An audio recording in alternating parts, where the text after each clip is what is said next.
Hello, Garland Nixon here, and the hierarchical nature of the U.S. empire necessitates that when sacrifices must be made, low man on the totem pole gets to make them. And that's where Ukraine fits in. Let's talk.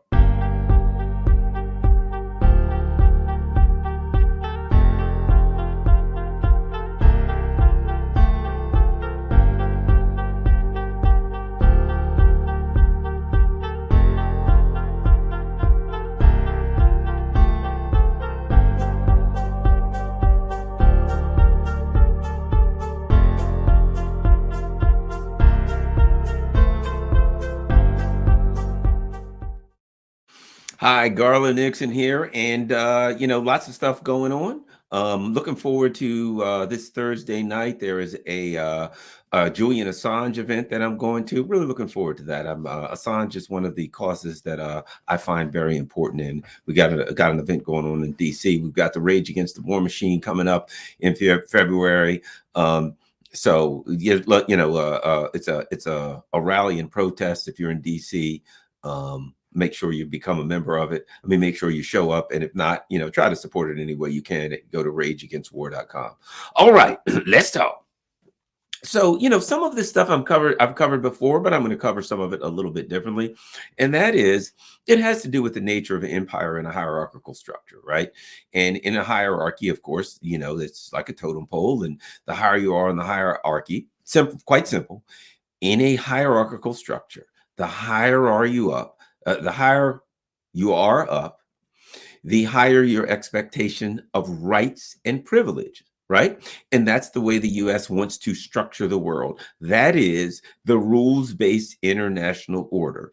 It is a hierarchical order, right? It's a hierarchy. There are people that are higher, people that are lower. And wherever in a social hierarchy, a caste system, in a class system, right?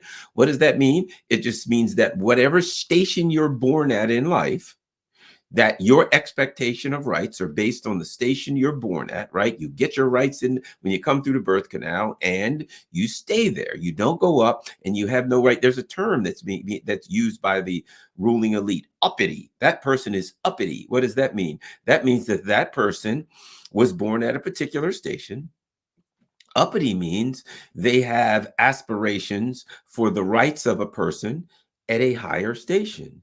Uppity. They think they should be uppity. You'll never hear the word downity. Downity. That person wants rights at a downer station. And I'm going somewhere with this that actually makes sense eventually, I hope.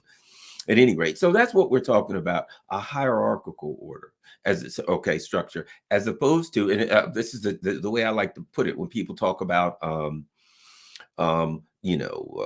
race or LGBTQ or ethnicity, who gets this right or who doesn't get that right. And the way I put it is hierarchical rights versus universal rights. Hierarchy, some people have a higher expectation of rights than others for whatever reason. In a different society, it could be for different things. Universal rights, everybody has the same expectation of rights. Hierarchical versus universal, right? So I believe that in this world order discussion that we're having, and again, like I said, it all fits in with where I'm going here. I know I wander, but not too much. The world order that we're looking at, the discussion that we're looking at, is an argument between the United States empire. Imperialism is by its very nature hierarchical. There is a country in this instance. There is a center of power, and it has more power than anyone else. And then there are other countries that have lower levels of power until you get to the people that have none, right? They're the victims. They're the ones that are preyed upon by the others, as opposed to universal. And now here's what I think. If you listen to the language that, say, Russia and China and India are saying, their language, I cannot guarantee you that there's not going to be some level of hierarchy to their a structured world order, which they would have, because there's always going to be. Some things are determined by how much power you have. If I'm bigger and stronger than someone else and they're smaller than me, or I have better training in self-defense or whatever the case may be, there may be a little bit of a natural hierarchy. Some guy comes to beat us up and they say, well, Garland's bigger than me. I want him to help protect me because he's bigger and stronger and he can fight better. Or I'm bigger than him and I can fight better. So they're natural hierarchies. So the term hierarchy is not by its nature pejorative. It's not by its nature negative. It's not by its nature evil. There are some natural hierarchical things. There's animals that are bigger than others. There's apex predators, etc. Right? So there can be natural hierarchies in nature.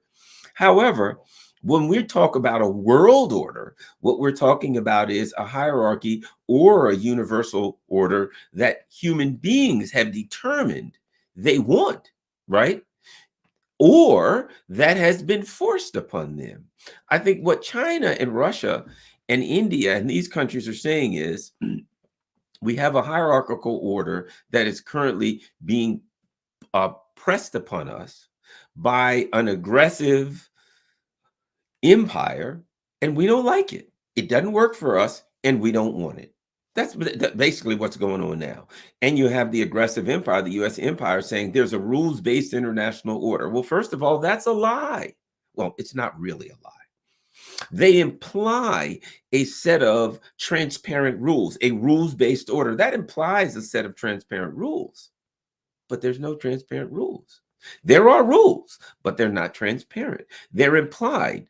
The rules that are implied are the law of the jungle of fangs and claws. Whoever's got the biggest fangs and claws wins. And the US empire's got the biggest fangs and claws, so we win, right?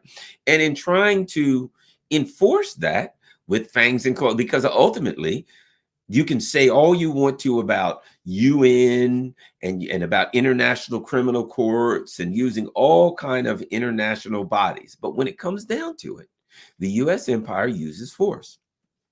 That's why when it came down to it with the Ukraine situation, the United States built bases all around Russia, right? Threatened Russia, wrote documents of how they were going to dismember Russia, started moving their military structure up to the border of Russia. And Russia tried to say, let's talk it out, man. Here's a set of demands. Let's have some kind of a security structure in Europe, etc. Right? And ultimately, the US said, we're not even going to consider that. What was the US really saying to Russia? It was really saying to Russia, look, this is a world of fangs and claws. When it comes down to it, we got the biggest fangs and claws, so we win. So Russia said, well, I guess we got to find out who's got the biggest fangs and claws. It's like somebody backs me into a corner. That's what you do self-defense training for. You do everything you can to avoid it. I always use that. Why do I always use the metaphors and analogies related to self-defense? Because Vladimir Putin is a black belt. Never forget that. If you are trained in self-defense, that becomes part of the philosophical structure of your worldview. If you're in there and you've got someone that you respect, right? Your master, right? And your master's saying, do this, and you have tremendous respect for your master. You see, you say, well, what do I do this? They grab your arm, you twist it, you're like, ah! And they say, okay, you don't want that to happen, then you should do this, right? And you gain tremendous respect for your master, but not just physical respect. You respect philosophically. When you see a martial arts master, generally you'll see a person who's relaxed, who's calm, who's easygoing. And generally you're going to see a person who doesn't want any trouble, who avoids trouble, who's philosophical, who's, you know what I mean, who's aware of what's going on. And that's part of that whole era, right? A situational awareness. What's going on? Is there a threat? Is there not a threat? Is everything cool? Right? Okay. I always use those types of metaphors and analogy because it helps you to understand self-defense, martial arts, and therefore Vladimir Putin because he is a martial artist, right? So what happens? Ultimately, I don't want any trouble. What did he, in fact, what happened with Russia? Somebody backed you into a corner and you say, I don't want any trouble. I don't want any trouble. And you put your hands up. You're doing two things. You're showing them that you don't have anything in your hands, right? And you're also giving yourself an opportunity. If you need to do something, you've got some level of protection between you and it. You can grab, you can poke, you can do all kinds of things for protection, right? So Vladimir Putin, so the Russians last December, they write this document and they sent it to the US and they were straightforward. They said, this is not for NATO. This is not for the EU. This is for the US. Here's what we want to do. Let's talk. And the US made it clear. No, you don't understand. That ain't what we do. We ain't talking. we use force. We're surrounding you, and we're going to put missiles and nuclear weapons all around you so that we can have you in a physically compromised position. And Russia said, we tried. And again, I'm backed into a corner. I'm backed into a corner. Look, I don't want any trouble. And what is it? You're putting up a perimeter, right? You've probably seen me do this before. You're putting your hands out, putting up a perimeter. If someone comes within that perimeter that you've set up, threatens to come within it, you reserve the right to strike first. That's what Vladimir Putin's forces did not wait. They didn't say, we're going to wait till you get the nuclear weapons on our border in Ukraine. They said, nah, come on. Can we talk? Can we talk? The US said no. They said, well, and you know what I say then? Let's dance. That's what Russia said. Let's dance. Okay. If the only way we're going to settle this is through a physical altercation, we're striking first. We're going to punch. Now we come to Ukraine and the nature of empire and a hierarchy. Let's go back to 2006. Let's go back to the early 2000s. Let's go back to 9/11, right? What happened to 9/11? There are many people who suspect that there may have been the intelligence agencies, intelligence groups, or organizations from one country or another who might have either been involved in the 9/11 attacks or at minimum knew they were coming and turned their heads at minimum. But that's a whole show to talk about that. Something was rotten in Denmark when it comes to 9/11. So 9/11 happens. And the neocons have what they need. They have their casus belli. They're now saying we can go to war with whoever we want to. Well, they chose small countries at first, smaller countries, relatively speaking. They said, so they choose Iraq. And they're like, okay, great. We got what we want. We can go to war. They go into Iraq and they use US troops. And they learned something over the next few years. Americans are fine with empire. American is fine with in Nicaragua, and when the U.S. was funding the Contras, right? And against the Sandinistas, Americans didn't even know what the hell was going on. They were back here drinking and partying and having fun. They didn't know their government was doing evil stuff all over the place, and they didn't know what was going on. Murdering people, killing Patrice Lumumba, Thomas Sankara, you name it, overthrowing countries. The U.S. government was doing horrible things, but the people at home didn't know it. And after Vietnam, we had that Vietnam, they learned Americans don't like a lot of body bags coming home. And they had that big gap. And during that gap between the end of Vietnam and really Iraq, they kind of forgot. So Iraq comes, and what happens? 2004, 2006, the Democrats kind of run as an anti-war party, kind of. They kind of say, this is ridiculous, put us in and we'll stop funding the war and we won't support the war and blah, blah, blah. It was all lies, but they beat the crap out of the Republicans. Then what happens? 2008, Obama runs. I wasn't for this war. I was against the Iraq war. That was a mistake. He comes out. He's getting Nobel Peace Prizes. He's pretending to be the second coming of Gandhi. And what happens? He wins in a landslide. They get both houses. They get everything. They get all of the power. At that point, the neocons, the people in the empire, learned something. Ooh, the Americans don't like the body bags coming home. They like they're fine. I'm not going to say like, they're fine. Do the empire thing. Just tell them, look over here at Michael Jackson and Prince and the Kardashians or something. You look over here. We're going to be over here doing our nastiness around the world, and you won't have to worry about your sons coming home dead, and all is well. So that's what the neocons learned. We are hamstrung in that we can't throw American bodies to the wolves. Now, I think you see where I'm going now. I think you see where I'm going with this thing now. So what was that? So now they're at a place where we can't throw American bodies to the wolves, but bodies must be thrown to the wolves. So they do Afghanistan because they can do it light, and an American will die every now and then, and that worked well for them.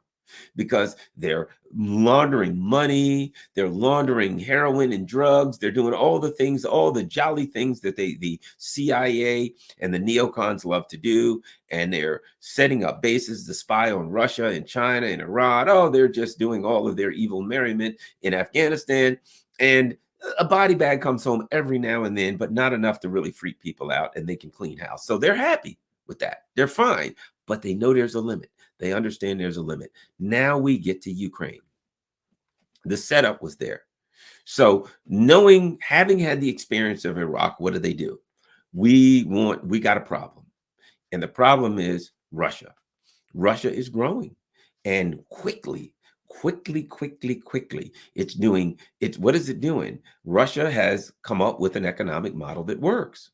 It's an economic model that works. I don't care what you think. I don't care if you're a libertarian. I don't care if you're a socialist. I don't care what you are. Russia came up with an economic model that's quite simple. Here's what we do. The oil and the gas and all of the commodities that we have, we'll have a state company they'll be nationalized resources. The state will sell them. A strong central government will sell these things.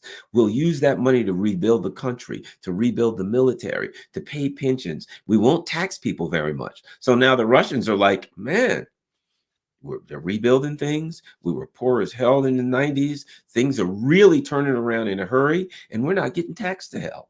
We can go to college, we can eat, we can have some borscht, we can drink some vodka, we can do things. And they wake up and their society is turning around to kind of a cosmopolitan, kind of a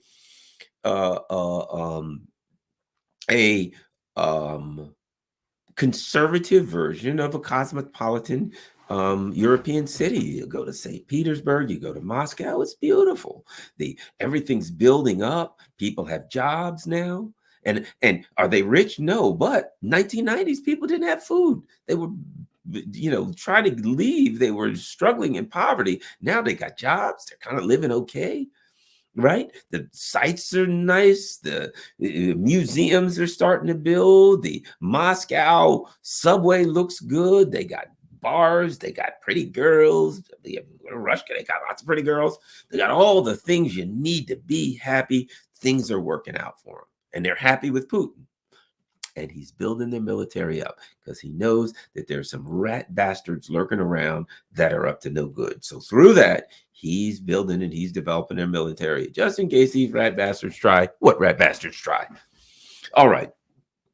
So the neocons say, we can't go to the border of Russia and throw a bunch of American soldiers there because they'll be dead quickly. And that ain't going to work well because the people at home ain't going to like that, and we'll all be thrown out of office, and then our neocon project will be crapped out. So what are we going to do? Well, in the same way that Americans ain't going to buy the body bags, neither are the French, neither are the Brits, neither are the Western Europeans, right? So what happens? They got a couple things going meanwhile. They got another filthy little part of their plan. That's the EU. They get the EU going. They get the EU fired up. And now they can take a full and complete authority over Western Europe's economic and cultural policies. Then they got NATO building NATO. They're moving NATO. They got these poor schmucks spending all their money buying U.S. weapons, and now they can use NATO, and they can take they got full control of Western Europe's, of all of Europe's foreign policy. So they're on one side, the Russians are building up their military, keeping an eye on things and building up their technology. On the other side, the neocons are building their filthy little plans so they can give Russia a hard time. And of course, ideally, eventually, they want to take Russia to pieces and steal all its natural resources. But they know that at some point, it is the nature of this conflict that it's going to get kinetic. And that's their plan. They figure that's the only way I can do. We can suck. And their plan is simple. You all know what that is. To get a war going, to draw Russia into this war, to bog Russia down in it, till the people at home get pissed and the people at home go broke and Russia falls apart, and they come in and they pick the bones of the skeletons that are, they pick the meat off the skeleton of what's left, to destroy and break apart the biggest country in the world, to impoverish and starve the people and steal all the stuff, because that's all they want is the stuff. Okay. Problem is the Russians ain't down with that, and they're pretty smart. That's the problem is, one of the things, and you may have heard me say this before, if in self-defense is never underestimate your adversary. The first rule of conflict is never underestimate your adversary. Always overestimate your adversary. If you overestimate your adversary, you'll be less likely to go into a physical and kinetic conflict because you will assume that you're going to lose. But if you're arrogant and you underestimate your adversary, then you'll go into kinetic conflict and you're likely to get your butt kicked. Okay. So all of that takes us to Ukraine and today and what's going on and why I'm talking about the human sacrifices. So the U.S. empire, we can't sacrifice the Canadians or the Australians just yet, or the Western Europeans. That ain't going to work. That ain't going to work. They ain't going to buy into that. Just ain't going to work. And in their hierarchy, right? In their rules-based international order, which is a hierarchy, and it's a hierarchy that the U.S. is not part of the hierarchy. The U.S. is the administrator of the hierarchy. It's different. There's a different thing, right? It's like when I was in a police department, right? You've got all these different ranks, the sergeants, the lieutenants, the majors, blah, blah, blah, blah, blah. But it was a state police department, right? So who was in charge? The governor. We had a hierarchy, but the governor's not part of that hierarchy. The governor administers that hierarchy. The governor can come in any day and say to the chief of police, you're fired. We're putting another chief of police in. And I want you to do this, this, this, and this. And if you don't, you're fired. In fact, once I rose to a certain rank, once I rose to major, I had to think about whether I was going to accept major. Why? Because once I became major, I served at the pleasure of the governor, which meant on any given day, the governor could walk in and say, Major Nixon, you're fired. Well, it worked out well for me. In fact, I ended up working out of the governor's office. But my point is, at any given time, it was a risk because I was now working for the person who administered the hierarchy as opposed to being, working for someone within the context of the hierarchy, right? That's what the U.S., they see themselves as the governor of this. They govern this thing. They administrate this thing. They preside over this hierarchy, right? So if you think about that, it only makes sense that if the U.S. empire sees itself as the administrator in control of the hierarchy, that the people in that empire would have an expectation that they're not supposed to die in these wars anymore, that that's the job of the lessers, right? So when you start going down that hierarchy, the first lessers that you get to are the Western Europeans, Canada, the UK. First of all, the UK, that's a whole nother video. The UK doesn't see themselves as poodles of the, as some people say, of the U.S. empire. They see themselves as part of it. Don't forget, after the U.S. dropped bombs on the nuclear weapons on Japan, when Churchill went back and he talked to the English Parliament, he didn't say, look what the Americans did. He said, it was a mutual decision. He was consulted. It was a decision that we came to together. From Churchill's perspective, the U.S. and the U.K. are joined at the hip. We're not. Now, I would argue that now, from the perspective of the U.S. empire has gotten so arrogant, they don't necessarily see the UK like that. And the UK is finding out, the people of the UK are finding out that they're as expendable as anybody else. But that's a whole nother, again, that's a broader conversation, but it's part of this hierarchical thing. The US proper, right, the center of the empire, sees itself as the indispensable. If I'm indispensable, that means my people can't die in these wars, doesn't it? It means my people should have an expectation and they're not dying in these wars. That's for these other people to do. Now, who dies in the war? You got to go down till you get to the lowest person in the hierarchy. That's who dies first. Bottom line, we got a war. Somebody's got to die. Who takes the spear in the chest? When during Iran-Contra, when they decided who was going to take a spear in the chest, right? It ended up Ollie North, a Marine. Was it Reagan? No, he was at the top. Was it George H.W. Bush? No, he was the vice president. Was it the head of the CIA? Going on and on and down. No, it was the schmuck that was a Marine and he was an intelligence guy. He was at the bottom of the hierarchy. So Ollie North was the guy that took the spear in the chest, and he understood the nature of the hierarchy that he was working in, and he knew that that was his job, and he knew that's what he signed on for. That's the way it worked. So now, when the Brits and the U.S. empire talks about Europe, okay, we're now going to have a kinetic confrontation with Russia. Who gets to die? Okay, let's start here. Ukrainians are at the bottom. Ukrainian is at the. It's one of the poorest countries in one of the poorest and clearly the most corrupt country in Europe. It's what Trump would have referred to as a S-hole country. As far as Europe is concerned, it is the bottom of the barrel. As far as the Western Europeans are concerned, they look at these people and they're like, well, first of all, they see them as goons. Unfortunately, they're Nazis, right? Now, from the perspective of the Ukrainians, they're like, yeah, we're tough, we're Nazis, and we're the leaders of the white race. From the perspective of the US empire, they're goons, they're knuckle dragging apes. That's the way they see them, goons. And what do you do with goons and knuckle dragging apes? You throw them to the fire. That's all they're doing. They're human sacrifices. So they're like, okay, who's going to go into the fire barrel to get burned up in our confrontation against the Russians? Remember what they said. And that was draw the Russians in and make it their Afghanistan. Well, what does that tell you about the people who are going to be in that Afghanistan country under this particular circumstance? How are their lives viewed? Right?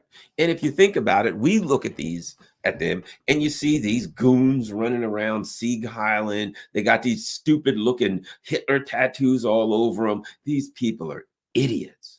These people are idiots. How stupid do you have to be? I mean, if you think about it, how stupid do you have to be for the US empire to come in and say, hey, we're going to support you? And you're like, okay, great. What are you going to do? Well, you're living right next to a gigantic bear. We're going to start gearing you up to fight the bear. I mean, if you look at Bakhmut, right? Right now, one of the things they're saying about Bakhmut is what made Soledar and Bakhmut so tough. Because when the U.S. came in 2014, they started digging trenches and they started setting it up for war. They started fortifying it for war. So these people come in and they're like, all right, we're here to help you, Azov. And Azov's like, yeah, Sieg Heil, that kind of stuff. They're like, what are you going to do to help us? We're going to set you up to fight the Russians. And let's go grab a shovel. Let's get to digging so that when you fight the Russians, you'll be ready. They're like, yeah, we're ready to fight the orcs. Ha, ha, ha, ha, ha. And really, the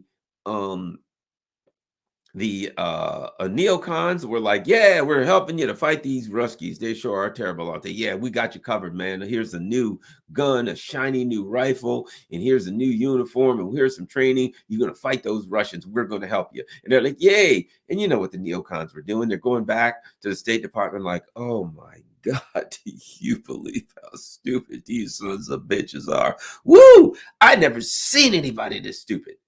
Thank God, I never thought we'd find anybody this stupid on the face of this earth. But luckily for us, fortunately for us, there's some knuckle dragging apes in the Azov battalion, and they're ready to get thrown in the meat grinder. The Russians are over there firing up the meat grinder. Meat grinder's got to have meat. Let's go ahead and throw some spices on these people so they can go into the meat grinder. That's all it was. They looked at them with disdain. They looked at them as, well, they're not humans. In the same way, how ironic is it that in the same way, the knuckle dragon apes in the Azov battalion looked at the Russians as being inhuman, right? We can kill Russians because they're inhuman. And meanwhile, the neocons are looking at these apes like, yeah, we can throw them into the Russian artillery because they're not humans to us. They are a commodity. That's all they were. They were like they viewed slaves back when they had slaves, chattel slavery. Slave was no different than a dog. In the United States, legally, a slave was no different than a cow or a pig.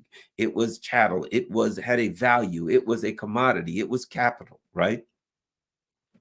And these the people over at the State Department, the neocons, that's how they viewed the Azov people. They viewed them no different than slaves. They first of all, if they were in the hierarchy of humankind from the perspective of the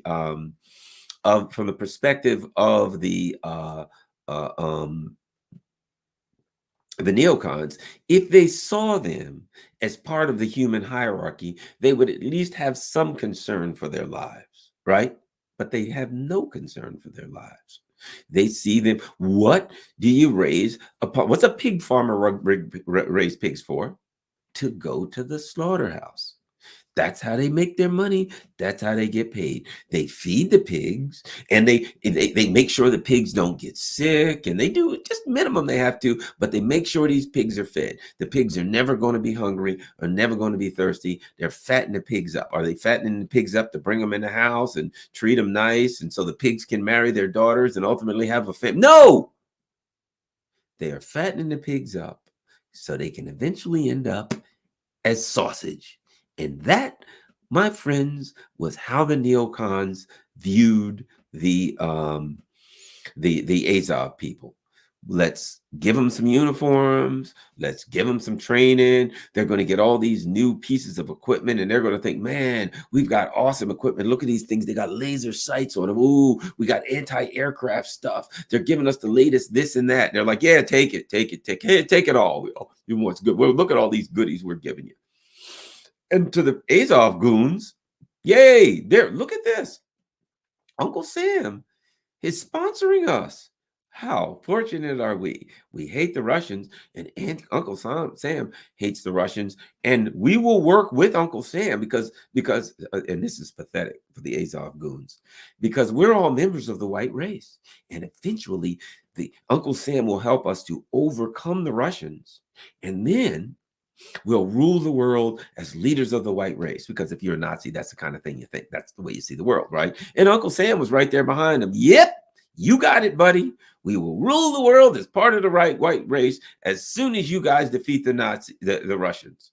Which is probably not likely, but at least you'll all get, at least it'll take the Russians 4 or 5, maybe 10 years to grind you guys into mulch. And by the time you're all ground into mulch, the Russians will be weak enough because of our sanctions. They'll be weak enough because of being drawn into the war, and we can capitalize on it. And as for you, well, we ain't going to talk about where you really fit in this plan. Let's just say, as long as you keep believing that we're going to help you to defeat the orcs, our plan's going to work. Yours, well, not so much, right?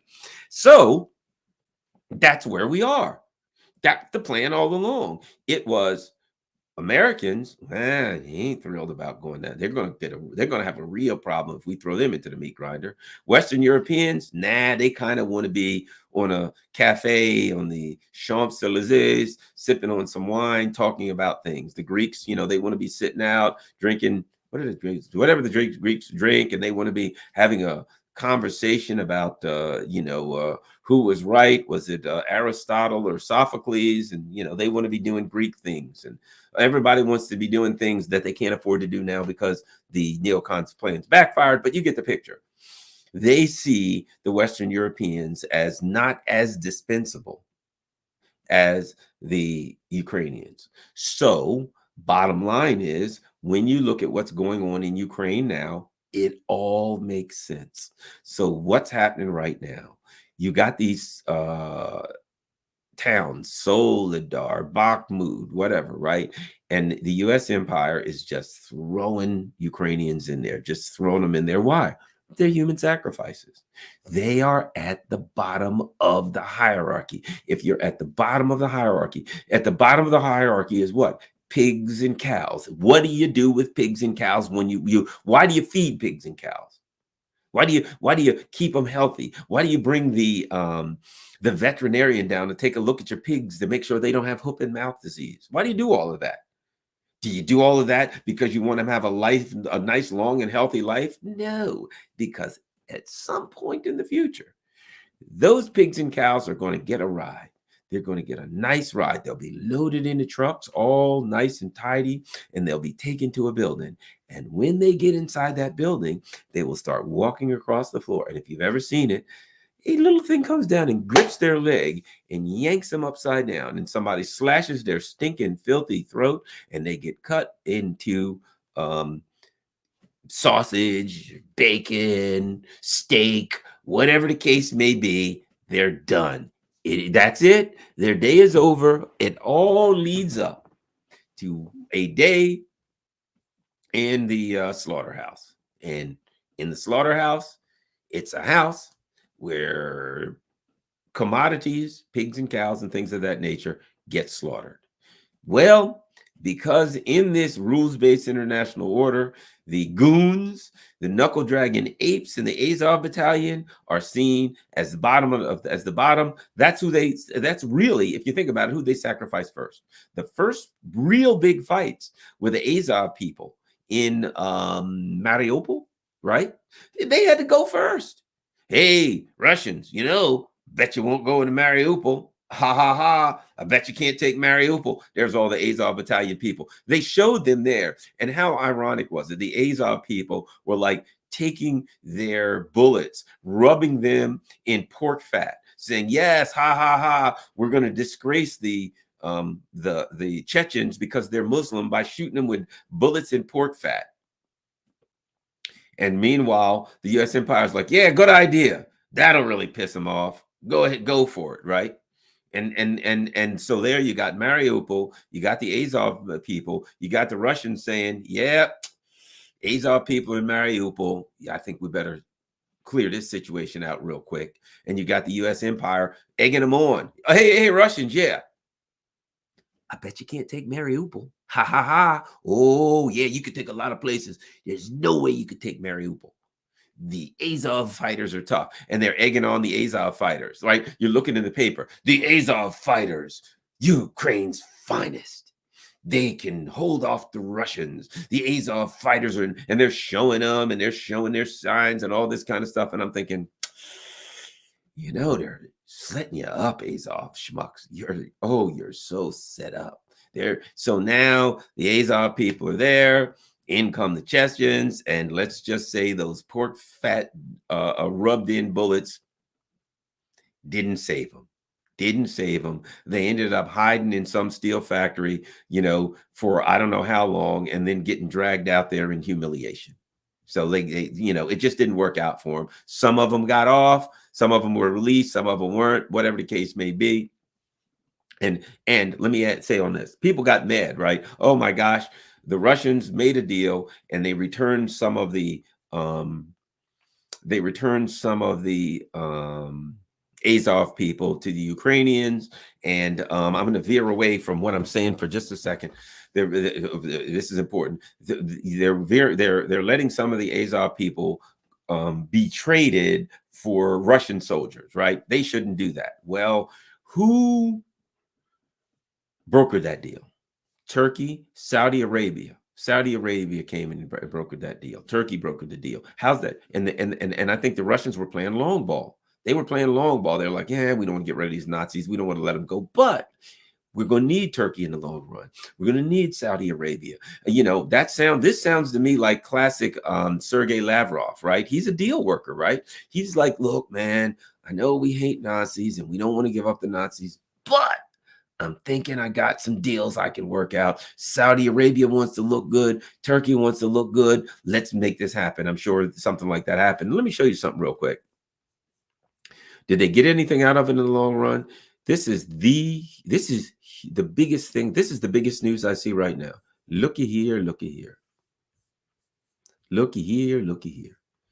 Saudi Arabia says open to settling trade in other currencies. There are no issues with discussing how we settle our trade arrangements. That's a comment to the U.S. empire, right? They're open to discussion about trading currencies other than the U.S. dollar. There are no issues with discussing how we settle our trade agreements, whether it's in the U.S. dollar, whether it's the euros, the Saudi rial, right? I don't think we are waving away or ruling out any discussion that will help improve our trade around the world, right? The kingdom is a pillar of a petrodollar system. So my point is this. Sometimes, and Sergei Lavrov, don't underestimate this guy. Sometimes you take a little bit of elbow now, you take a little bit of heat now. The Russians were pissed at Lavrov, and they were pissed at Putin when they traded some of the Nazis out for some soldiers from some of the Russian soldiers. But I guess Putin and Lavrov said they'll get over it. But in the long run, we're playing the long game. And I think that there were a number of things they were doing. And if you look at it now, they have solidified their diplomatic and economic ties to Turkey and to Saudi Arabia, which they desperately needed to do. And so I think that the moves that they were making, you couldn't see the long-term effect of them, but they were doing things that were going to have a long-term effect. And I think they're playing the long game. China, Russia, they're playing the long game. The knuckle draggers in our knuckle draggers, the neocons, are only, you know how they are. They only think up to the next quarter. How much money did I make in the next quarter? Whereas you get older societies like Russia, like China, like Africa, like, you know, Asia, you know, like the Middle East. These are old societies, and they think long, they think long term. And some of these actions they made was they took a little bit of an elbow in the ribs now, so long term they could cement their diplomatic and their economic ties to some of these countries. The U.S. does not do diplomacy well, so the U.S. wouldn't understand that. But that's what I believe. That's why I threw that in there. So let us continue. So what we have simply is this. They don't see that, particularly because, you know, I'll put it to you like this. In the same way that the US does ISIS, right? When they use these people for as mercenaries, as cannon fodder, right? They arm these people and they say, you know, whoever you hate, we'll help you fight them, right? And then they just throw their bodies to, you know, to the meat grinder, right? Because they just don't see them as human beings. The neocons, they do not see these Nazis in Ukraine as human beings, and they don't see any of the Ukrainians as human beings. They see them as lessers. They see them as the lowest in the European hierarchy. That's the way they see them. And Europeans know. The Europeans don't know. You know, the French and the Brits and the Germans, when they look at the Eastern Europeans, they don't see them on the same social level as themselves. They see them on a lower level. You know good and well I'm talking about. And the Slavic people, they see them as a lower social level, right? There's some ethnic racism, whatever you want to call it. It exists. It is what it is. Let's not try to pretend like it doesn't exist, right? So at the bottom, that's why I have suspected that the Poles are next into the fire. That's why there are indications that the Poles are next into the fire, because the U.S. empire sees the Poles just a little bit above the Ukrainians, but not much. So in this hierarchical view of Europe, it's, look, we want to keep this things going. And so people are like, well, they're just wasting lives. They're wasting the lives of the Ukrainian. Well, from the perspective of a farmer, of a pig farmer, you ain't wasting the lives of pigs when you take them to the slaughterhouse. That's what you raise pigs for, to go to the slaughterhouse. When you're a neocon, you're not wasting the lives of the Ukrainians. That's what you've been arming them for. That's what you've been training them for. That's what you've been preparing them for, to sacrifice their lives on behalf of your evil projects. And now it's time to pay the piper. Now you've been fattening up the goose for the holidays. Now the holidays here, you go out back with a hatchet, and when you come back in, the goose ain't happy. The goose ain't unhappy either. The goose doesn't have any say anymore. It's going on the table. That's where they are with the Ukrainians. Sadly, the Ukrainians' hatred towards the Russians have caused them to march voluntarily right into the slaughterhouse. Now, the U.S. empire next would, now who did they see next down the line? Who is it that they see next? Well, let's face it. Can we be honest about some things here? The Germans, the Brits and the French, not real crazy about the Poles, are they? Not real crazy, especially the Germans, not real crazy about the Poles. The Poles are like saying to the Germans, we want $1 trillion payback for what you did to us during World War II. And the and the Germans are looking at the Poles like, oh, you want payback, do you? You want payback? Yeah. Oh, we'll give you payback, all right. We will give you payback. You're in the EU and you think you're good as us, do you? Well, we've been prepping you for something for a long time, and payday is about to get here. You know, we're almost out of Ukrainians. We're running out of Ukrainians. We're chewing them up as fast as, you know, we're running out of them. You know what? Ukrainians, you use them up. And this is the way they think. This is the way they think. You know the problem with Ukrainians? You use them up too fast. I mean, one day you got 500,000 Ukrainians. The next day you only got 400,000. You're like, I thought 100,000 Ukrainians would last me longer than that. You mean 100,000 Ukrainians only last me 4 months? I thought I could get 5 or 6 months out of that. Oh, well, who cares? What do we got left? 400,000 Ukrainians. All right, do a calculation. 400,000 Ukrainian times 200 a day. Okay, that means we got maybe 5.5 months worth of Ukrainians left. They're counting these people like they're firewood. Hey, how much do you think we got enough firewood to make it through the winter? Yeah, I don't know. Let's see. How much are we burning a night? Well, we're burning about a cord every 4 days. Oh my God, we only got 5 cords. We need to cut some more firewood. That's the way they see the Ukrainians. Hey, how you fixed on Ukrainians? We're running short. By my calculation, we got 4.5 months worth of Ukrainians. Call the polls. So now they call the polls, and the polls are doing a call up because it's their turn. They're running out of Ukrainians. What do you expect them to do? They ain't going to use French or Germans, for God's sake. Don't ask them to use Americans. They're going to put some Americans in Poland. They're going to put some Americans in there, like the 101st Airborne, because that sounds good, because that'll make the Poles really think that they're committed. They're like, hey, Poles, we're really committed. How do we know you're committed? We're sending 101st Airborne. Whoa! And we're going to put it all over the news. And guess what's going to happen? Americans are going to be afraid, and they're going to say, oh my God, we've got the 101st Airborne. That shows commitment. We are really, oh my God, we're going to fight the Russians. We got the 101st Airborne there. Because if you just stuck the 82nd Infantry Battalion, who the hell's ever heard of them?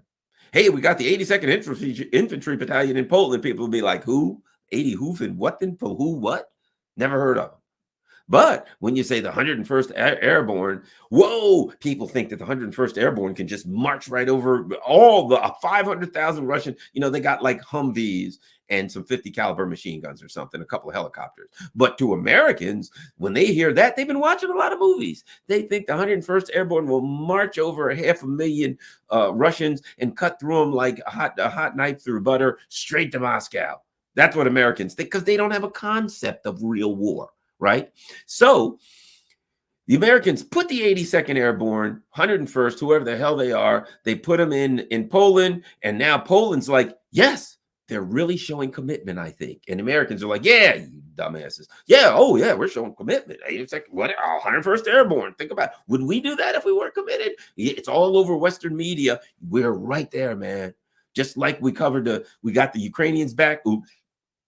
I mean, what we mean is, unlike we left the Ukrainians into the meat grinder, we never do that to you guys, Poles. Yeah, because that's not how we, that's not how we flow. That's not how our relationship is. You know what I mean? Ukrainians, silly Ukrainians. Yeah, I mean, they're here one day, gone the next. But you guys now, I'm telling you right now, we can get some work done with you guys. And hey, we got the 82nd Airborne. What's that? 4,000 or 5,000 troops? That ought to cover you.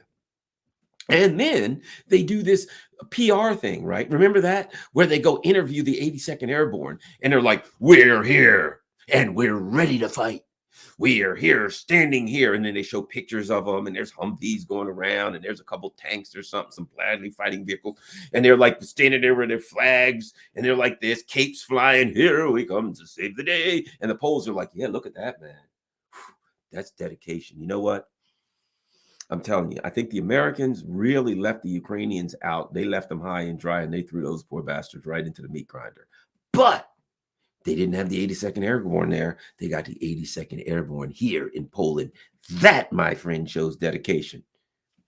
So there you got your new suckers all lined up, and the meat grinder's about to get empty, and you need more meat. And they're looking at the Poles saying, here's the plan. Here's what I'm thinking. We wouldn't want to drag NATO per se into this thing just yet. It's going to happen. Don't get me wrong. Trust me when I tell you this. We're coming in. But we will, you guys, man, you guys are the tip of the spear. You guys are some badasses. And the Poles are going to be like, oh, are you sending the 82nd or 101st Airborne in with us? No. We're going to leave them back in Poland like as reserves, so that if you guys have any problem, they can come in and help bail you out. You know what I'm saying? So we're not exactly sending them across the border into Ukraine. They'll like be on your side of the border with like maybe some binoculars or something. They'll be cheering. They'll be on the radio. You can talk to them. Hey guys, good work. Ooh, ouch. Ooh, that's going to leave a mark. Okay, call us back. Bye bye. Ooh. That's the game plan. And the polls, they know their duty. So I would say right now, based on all of that foolishness, the plan, based on the fact that humans sacrifice are sacrificed based on where they fit in the hierarchy, and Americans and Brits are at the top. So the next group into the grinder is the Poles. Doesn't it make sense? The Ukrainians were set up from day one, and they're knuckle dragging Stepan Bandera Nazis. So the U.S. could care less about them. They just laugh at as they throw them into the grinder. And sadly, they got like 15-year-olds, but I mean, look, they had like child camps where they were training kids to be Nazis. Why? Because let's face it, you got to be a damn ideologue to go running into Russian artillery without turning around asking the guy who's sending you to Russian artillery why that's happening. Some guy, he's all the way on the other side of the world, right? You got to be, just completely brainwashed into like thinking you hail Stepan Bandera and that kind of stuff in order for some guy who's sitting in a restaurant in Foggy Bottom ordering the pan-seared trout and the braised asparagus and a glass of the finest Chablis, or maybe some Pinot Grigio, right? He's got a nice wine and he's on the phone. Hey, how's things going? And you're like hiding from artillery fire. You're laying down, your legs hanging off, Russians firing all around, throwing grenades at you. You're like, we need help. We need backup. We need backup. Man down. We lost the whole platoon. And they're like, hold on. Garçon, could I get a little more cracked pepper on the pan-seared trout? Thank you. Oh, one moment, please. Yeah, whoa, man, that sucks. Hey, you need some help? Yeah. Oh, we'll call the Poles. All right. Hey, gotta go. We're at a very important meeting right now, and yeah, we'll give you a call later or something. Click. So you have to be trained as like a Nazi idiot from like age 7 in order to throw yourself into that mix and not even ask why. Right now, if they hadn't brainwashed these people from like age 0 to march around and sing praises to Stepan Bandera, they'd be marching on Kiev themselves. They'd be turning around saying, "Wait, whoa, the Russians are shooting at us. You sons of bitches right there sent us there and left us to die. And you gave us mismatched tanks. We don't even have the same tanks. This guy's got a Challenger. This guy's got a Leopard that came out of a museum. This guy's got some, whatever the hell looks like an old Roman, bow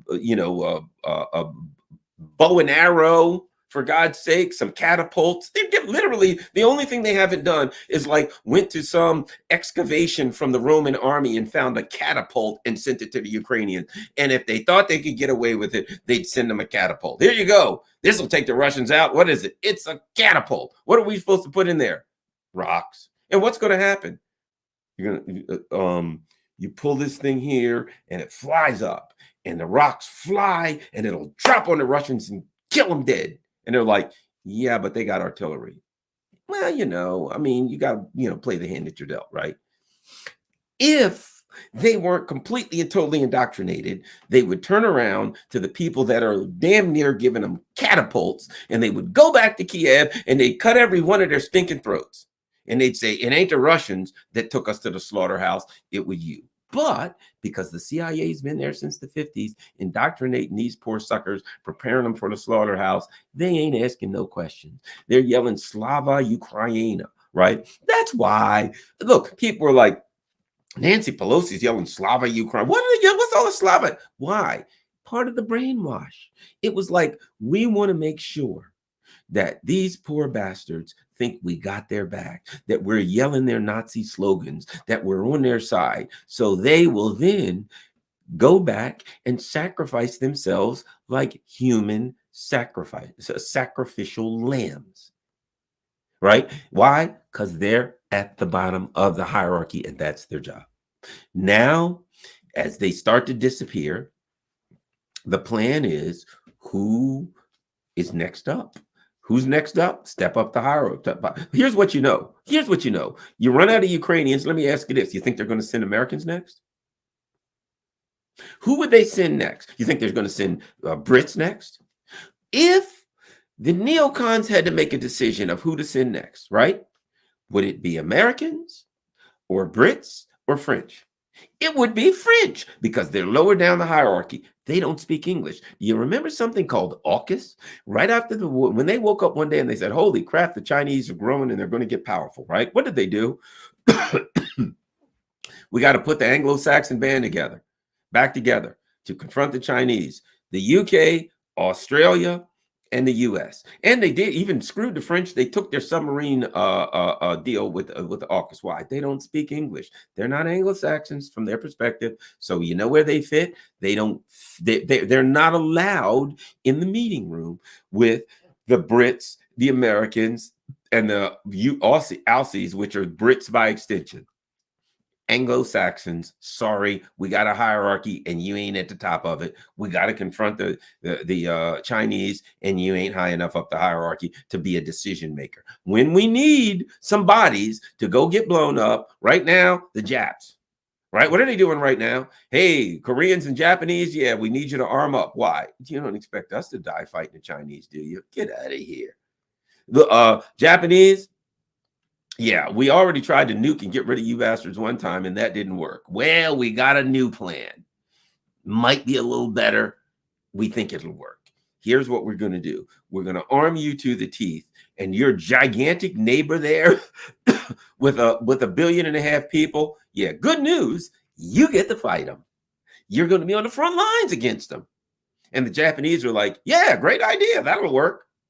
That by its nature, that kind of answer shows that you're stupid enough that you're supposed to get it from the perspective of the neocons. From the perspective of the neocons, if I say it's like the neocons going to the Japanese, like they went to the Ukrainians and said, hey, we need some human sacrifices for the US empire. What do you say? And it's like the Japanese like, hey, why not? Sure, count us in. Human sacrifices, we got you covered. That's where the Japanese are right now. And of course, the Ukrainians were there, and the Poles are chomping at the bit. They've been chomping at the bit the whole time. The whole time. They've been like, hey, we're living a little too good. Can you make it a little more difficult for us to live? More sanctions against the Russians. And they could see it, right? The message was clear. As other, and this is the show, as the French, excuse me, and the Germans were like, hey, oh man, these sanctions kind of sting a little bit, dude. Time out. Let's think about these sanctions. They're hurting us a little bit. Maybe we need to talk about the sanctions because yeah, we're in. Oh yeah, we hate the Ruskies. But it's getting cold and things ain't working out. Can we chat about the sanctions, right? But meanwhile, what were the Poles doing? Hey, literally there were articles about the Poles wandering around gathering firewood and happy to do it. Hey, our lifestyle is going to hell. We got Ukrainian refugees all running all over the place, doing all kind of Ukrainian refugee stuff. We can't afford to feed them. Can't barely afford to feed our people. Our economy is going to hell. The value of our dollar, of our money is going down. And the Americans are like, okay, yeah, boy, life's a bitch for you. What do you want to do about it? And the Poles are like, we want to double down. And America's like, you guys will work. You guys will work. You know something? We like you. You hate the Russians as much as the Ukrainians, every bit as much as the Ukrainians. Here's what we need you to do. Could you like call up some troops now, just in case something happens? You know, the Russians might attack you on any day. You know, those are Russians always attacking innocent people. Why don't you call up all the possible people you can, just in case the Russians attack? And the Poles are like, we thought you'd never ask. Ho, ho, ho. Yes, sirree. We are going to get these Russians now, aren't we, America? And the US is like, yeah, and by we mean you are going to get the Russians next. Because we ain't going to give up this pan-seared trout with the braised asparagus and the nice chablis. But that's because that ain't our job. We are the pig farmer, and you, my friends, are the pigs. That's where you fit in the hierarchy. We're running out of Ukrainians. Your turn. So, of course, Now, the polls are doing a call up because the US is like, man, they better hurry up because look, you guys better get this call up done because we can't run out of Ukrainians before you guys get your call up done.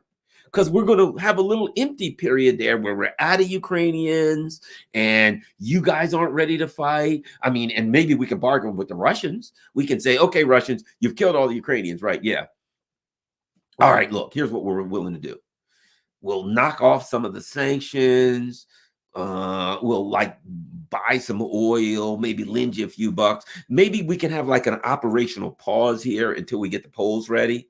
And you guys can, set up your next meat grinder if you want to. There'll be nobody there to fight. Fair enough. What we're going to do is we've got some AI. They were sex dolls that we bought from South Korea, but we have like fixed them up and we put uniforms on them. So we taught them how to march. So we'll have these rubber dolls march towards you. You can machine gun them, artillery them, stuff like that. Practice for the polls. Keep your skills sharp. We'll not lose your artillery skills. Keep your skills sharp. And then eventually, once the polls are straight, we'll send you poles in, and then you'll have actually real bodies to tear apart with your shrapnel. The Russians would be like, yeah, nah, I don't think we're going to do that. So knowing that ain't going to work, there's a rush with the polls right now. The neocons are rushing, saying, look, we cannot have a period of time where they've killed all the Ukrainians and you guys ain't ready to start dying yet. That slaughterhouse has got to have meat. So pick up the pace, guys. Pick up the pace. Let's get this thing going. And Latvia, there ain't a whole lot of you guys. Slovakia, not many. We might have to throw Romania in there too. We ain't got many of you guys. So we're saving you guys for next. Not because we love you, but there's just not enough of you. You know what I mean? So we don't know how long we can throw you guys in a meat grinder, but the polls ought to hold us off. We're thinking another 10 months. We think we can fill the meat grinder full of polls for 10 months. By then, we'll have you guys ready, and we'll just keep this meat grinder thing going. And then at some point, hopefully, the Russians will be worn out by the time we get to that, and we can all go on about our merry way. That's the plan. That's the way a hierarchy works. That's the way it works in Europe. That's the way it's working for the Ukrainians. That's the way it'll work for the Poles. And the Poles really are just like the Ukrainians. They think the U.S. is on their side, and that somehow they're going to trigger Article 5, that like an S-300 missile is going to go off course and go tumbling into Warsaw, and a couple of freaking potato farmers are going to die, and they're going to call the U.S. State Department and say, hey, we got it now. We've got what we want. And the U.S. State Department's going to be, and what would that be? We got an excuse to trigger Article 5. What do you think? Hello? Hello? And the U.S. State Department slammed the phone down on them.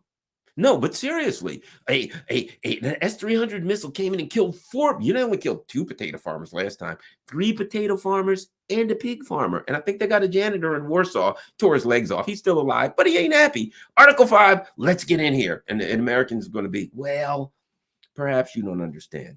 We were never planning. Article 5 would never happen. Yep, I know you're going to ask. And I know you thought we were going to trigger Article 5. Never getting Article 5. It was just a heartbreaking liar's promise. Nope. Article 5 would mean we would have to come in and then we'd get nuked. We ain't getting nuked. That ain't what we do. You know something? The only thing that's getting nuked, polls? This pan-seared trout. If I got some left when I get home, I'm going to microwave it and I'm going to get another shot. I got some bourbon at home too. Oh man, Buffalo Trace. That stuff is so smooth. But at any rate, all I'm trying to say is this. When I get home, I'm going to finish this pan-seared trout, and your ass better shut up and go run towards that artillery fire. And everybody will be happy. Well, when I say everybody will be happy, what I mean is you'll be happy, I'll be happy, and your worries will be over once and for all. So that's the plan. That's the way it goes. That's the way I see it. All right.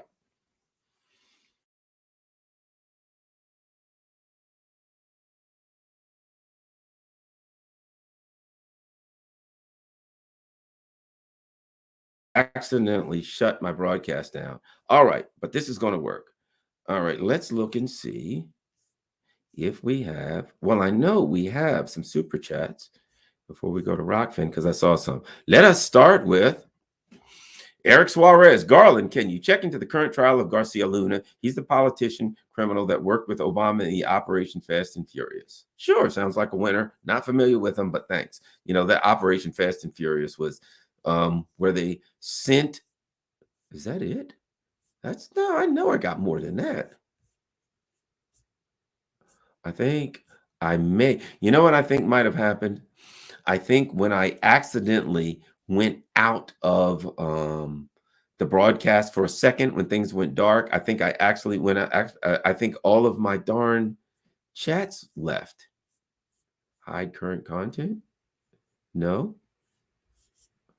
And I think I lost everything. I think, darn it, all my super chats and everything. I only got one, and that's the guy asking me about Garcia and Luna. I apologize for everybody that did the super chats like an idiot. Let me try something else. All of my chats are gone. Darn it. Okay, let's go to Rockfin. I apologize to everybody. Let's go to Rockfin. I'll just answer, especially those who super chatted. I'll do it at my best. Let me see. Let's look. Okay. Thank you, Rachel Sotos. And thank you, username. What a great username. Thanks a lot, username. Well, here's what I'm going to do. Since I'm not seeing, darn it, all my super chats are gone, it looks like. What I'm going to do is I'll just answer some general questions. How's that? I apologize for anybody that did a super chat. What happened was I went to slide across my little trackpad here and it went back. And when it went back, it took me out of my StreamYard studio. And when I came back, all of my chats were gone except the ones that I had there. So I apologize because I know there was a bunch of them there, but I think it killed everything. So please, if somebody super chatted, just put something up there and I will do that. Thanks for the lecture. I ain't going to doubt you ain't right, but you need to develop your humor. I pissed so Subway's too much too soon. True Subways. Yeah, I need to develop my humor. Let's go here. No, but you know what? And here's the thing about it. I don't really do humor. I'm just fumbling around here. I'm just what you get is a stream of consciousness. I don't know if it's funny. I don't know. I'm not even like trying to be funny or not be funny. Some people I'll do a show and people go, "Well, that was really funny," and I'll be like, and I'll watch it sometimes my own and I'll laugh, but I'm just making points and just kind of acting out and having fun. So I don't know what the hell. Like the Americans now, the British would sit back and watch the others fight it out, then intervene through their event. Exactly, that's it. I recall seeing there was a bunch of super chats. I'm looking there. Excuse me. All of them are gone. Everything's gone. Really, like I'll have a line and lines of chats. All of them are gone. Excuse me, because I accidentally did a back here. So I have to apologize. What do we got here? Great Satan ain't quitting as long as there are suckers willing to fight, kill, and die for it. Yeah, we're talking. Hitler made the first Venn dolls. Go research against French. I don't know what that means. Harry Consul, he ain't great. He's great, ain't he? Ukrainian sex dolls women. Oh yeah, okay. Let me see, what does this say? Oh, okay, that's just so let's look at what people are saying. I'm trying to do the best I can. Sorry about that. Salty Trucker says, I said before you deleted yourself, we're seen as milk cows. Watch out when they see you as a beef cow. Yeah, exactly. You're right. You're right. Salty Texas Trucker is brilliant. You're right. As long as you're a milk cow, you're worth being around, right? Because what do they do with a sheep? We always use the term sheep. What do they do with a sheep? They shear it as long as it's growing and they can exploit the sheep and they can cut his hair off. And then at some point, the sheep gets slaughtered and they eat it. So as long as you're a sheep, they're going to exploit you and cut your wool off as long as they can. And when there's no value to that anymore, you're getting eaten. You will get slaughtered. Yeah, I don't know much about this Garcia Luna. The US and UK would never go to war and get nuked by the Russians just because Poland got attacked. Article 5. The other way around is okay. 100%. I agree with you. I agree with you. They ain't going in there to they ain't giving up. I once saw an article that said they're not giving up LA and Chicago for Warsaw. Not happening. They ain't giving up Sheboygan for Warsaw. Watching Australian mainstream media at 6 p.m. After 1 hour, your evening digestion is in reflux and your IQ has deteriorated after 48 minutes of bullcrap plus 12 minutes of commercials. That's it. Look, you know what? The whole thing is a commercial. Here's this. What's funny with opposition channels that usually they are let loose to make, list of people freely and unsuspiciously interacting. Yeah, there's always that controlled opposition. You're a funny man. You make serious topics feel like a comedy. Thank you. Thank you. The US and UK, we already did that. We already did some of that. How about this? President Putin is the greatest leader of the free world. We fully support all his action in Ukraine. May God bless him and the people of Russia. Amen. From Pakistan, where the U.S. empire overthrew the government recently and tried to kill Imran Khan. Like the World War II, after the Germans and Russians killed each other, the Americans came and had a Europe tour holiday, 2 to 3 battalions as enemies. USA is on the verge of a financial meltdown. Will a bankrupt USA be more or less warlike? Well, it can't be any more, but it's warlike in that it wants somebody else to fight all and die in all the wars. I actually think it's more like Western governments are captured by WEF. I can't imagine that the dumbbells in DC could mastermind anything. It's Brussels, Soros, Schwab, etc. Let me look at it and put it a little different way.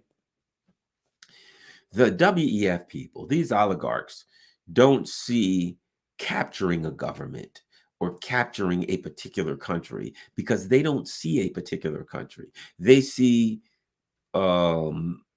chess pieces on a chessboard. In the same way they see people as chess pieces on a chessboard, they see governments as chess pieces on a chessboard. They don't, there's no concept of countries to them. There's no concept of borders or anything to that. There's just, I can use this country for this. I can use Ukraine, they're good for that. Poland, they're good for that. This country over here, we can use them for that. The people in the country are irrelevant. They're just people play.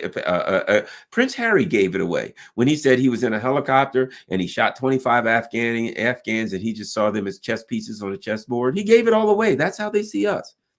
Let's go down, see if we got anything else. Would you work in Trump's NSC if invited? Sure, certainly, I absolutely would. I'd work in any of them if invited. They may not like, I'm sure they wouldn't like what I have to say. They'd say, China, China, China. I'd say, what's the difference between you and the neocons? The neocons are worried about Russia, and you're worried about China, and no, the hell body's worried about us. Nobody cares about the US. You know what? Let me say this. The Republicans are talking about, why are we spending all this money in Ukraine? You think they won't spend the same on China? You think they're going to say, oh, well, let's see, another $100 billion for Taiwan. We can't spend that. You think the Republicans are going to say we can't spend $100 billion on Taiwan? They'll spend $200 billion on Taiwan. They're the same people getting paid by the same people. It's just that they got a different, they got their sights set on a different target. That's all. They're a fraud. Hand pink waving, hand pink waving, hand pink waving. Thank you, Myra. Japan is almost finished with Sakhalin project, which will give it all the energy it needs and access to new markets. Russia gains another power center. U.S. loses. France. Prince Harry showed his true colors. He has no respect for human life, none whatsoever, including ours. Late Roman Empire used Goths to fight Huns and Huns to fight Goths. Somehow they forgot how to fight themselves. There you go. All right. Well, thanks a lot, everybody. My God, it's 10 o'clock. Only the biggest deep state sellouts get to play the part of the president. Now you're talking. Anything else? What's this? What is the social ramifications of the U.S. secret support for Nazism in Ukraine and the coexisting and current Jim Crow regime during and after World War II? That's a good question. That's deep, man. That's deeper than I got time to get into.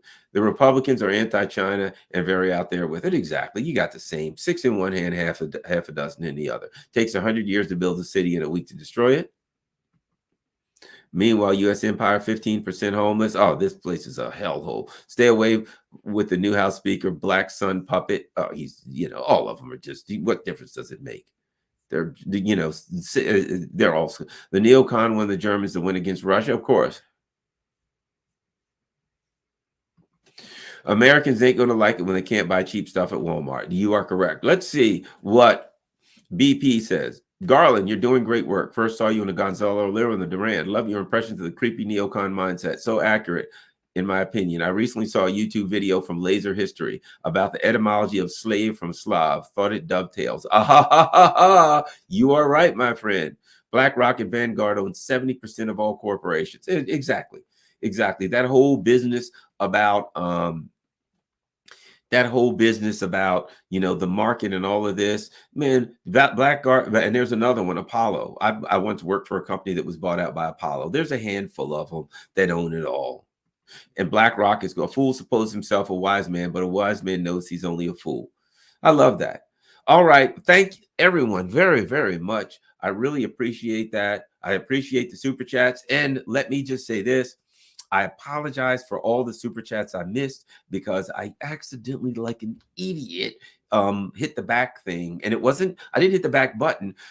Most Mac people that are better than me will know what I did. Somehow, when you move your hand around on the trackpad some kind of way, you make the current tab you're in go backwards, and I don't know what happened. Okay, here we go. What do you think about Trudeau snubbing Germany and Japan for Canada's natural liquid gas? I don't know. I don't know that much about it. I guess I better look that out. Thank you for, first of all, Trudeau. Oh, how about this guy? He's running around in blackface half the time. The rest of the time, he's like Mr. Joe, totalitarian Nazi on his own people. He's like, yes, these truckers who just want to stand up for their rights, they're a bunch of Nazis. But the Ukrainians over there that actually are goose stepping and have swastikas all tattooed all over them, those are the good guys. But the truckers, the hardworking people who get out there in sub-zero freezing temperatures to load a truck so they can bring things around so everyday people can have the basic goods and services that they need, they're the Nazis. Not the guys in Ukraine who are covered in swastika tattoos sitting in a trench reading Mein Kampf. Now that's the good guys. That's freaking Trudeau. God, I hate that guy. Awesome KPFK guest today. Who is that guest from Kentucky? Oh, the guy was great. His name is Jeff, Geoff Young, Younj. He's from Kentucky. Wasn't he awesome? The guy was awesome. He sounded like us when it came.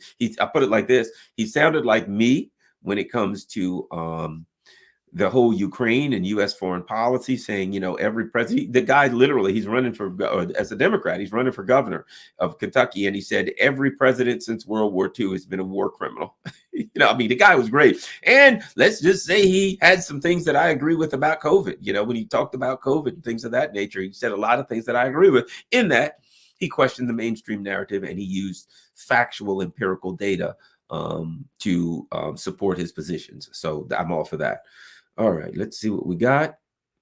There aren't enough Americans in good enough shape to even make it through basic training to fight anyway. Oh yeah, well, I mean, they're dropping like flies anyway. As soon as they started jogging, they'd be grabbing their chest, falling to the ground. Are you kidding me? Go to Walmart and tell me what you see. A bunch of people who are not spending a lot of time on the treadmill here in America. Richard Grove on YouTube or Odyssey, Grand Theft Worlds is a tremendous source of info on all of this. Oh, thanks a lot. I'll have to check him out.